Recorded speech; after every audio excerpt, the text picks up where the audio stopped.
ในวันที่23ธันวาคม2025นี้อยู่ที่ห้องรับรองของแขวงบริษัทไฟฟ้าน้ำเทือน1จำกัดมอบทุนพัฒนาชุมชนประจำปี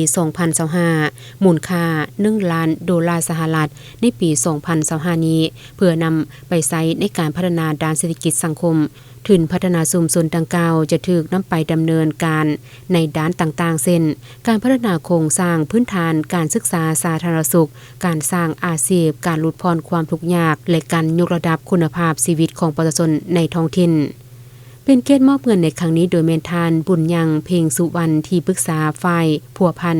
กับรัฐบาลของบริษัทไฟฟ้าน้ำเทือน1จำกัดเป็นเกียรติรับโดยเมนทานคำเวนปัญญานุวงศ์ประธานคณะกรรมการปกครองแขวงพร้อมด้วยคณะทั้งสองฝ่ายเข้าร่วมเป็นสักขีพยาน